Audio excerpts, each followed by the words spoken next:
I won't return. Hong Kong democracy activist Agnes Chow reveals he has moved to Canada and plans to skip bail. Agnes Chow walks through a crowd of journalists after being released from prison on 12 June 2021 for her role in an unauthorized assembly during the 2019 anti-government protest in Hong Kong. CNN Hong Kong, one of the most prominent faces of Hong Kong's pro-democracy movement, revealed Sunday that she is living in Canada and will not return to meet bail conditions as police investigate the allegations she endangered national security. Agnes Chow, a former student activist and politician, broke more than 2 years of public silence in a social media post on her 27th birthday, announcing she had left Hong Kong for studies in Canada in September and that she will not return to Hong Kong later this month to report to the police as required. Probably I will return for the rest of my life, she said in a post on Instagram. Choi, who was sentenced to 10 months in prison in 2020 for taking part in Hong Kong's mass anti-government protest the previous year, was veiled by police in a separate case upon her release in 2021 on suspicion of colluding with foreign forces to endanger national security. She had her passport confiscated, was ordered to regularly report to police, and had kept a low profile since. In her Instagram post, Choi said that she decided to flee after considering the situation in Hong Kong, my personal safety, my physical and mental health, adding that she had faced sustained pressure from authorities. She said her passport was only returned to her after she agreed to travel in August on a police-organized trip to mainland China to learn about the country's development. Choi said she received the permission from Hong Kong authorities to pursue her master's degree in Canada on the condition that she returned to Hong Kong to report to police during school breaks. In a statement Monday, Hong Kong police condemned Choi's plans to skip bail as irresponsible behaviors that blatantly challenge law and order. Police argued the relevant individuals stepped back from the brink, refrained from choosing the path of no return, and carrying the label of a fugitive for the rest of her life, the police statement said. Escorted the mainland China trip.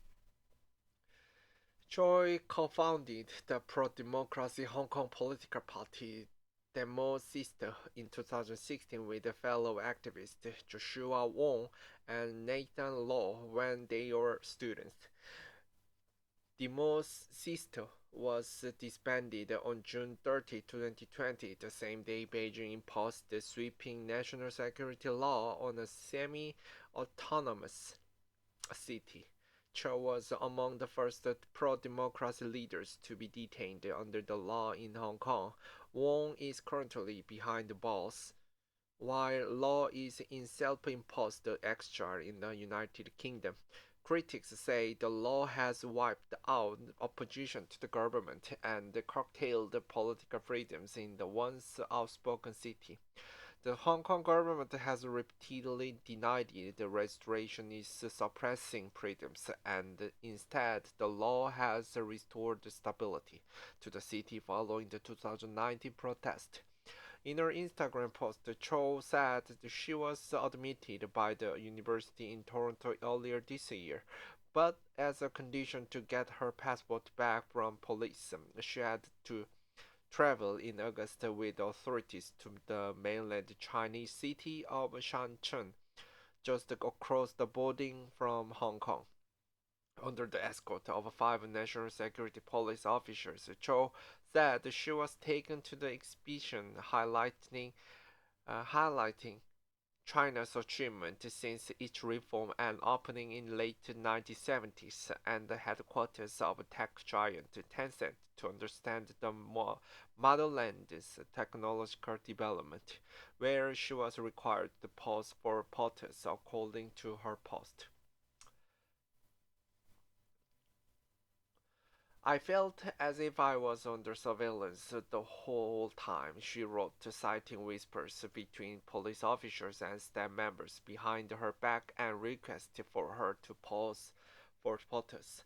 She also said that she was required to write an appreciation letter to thank the police for organizing the trip and allowing her to understand the great development of the motherland.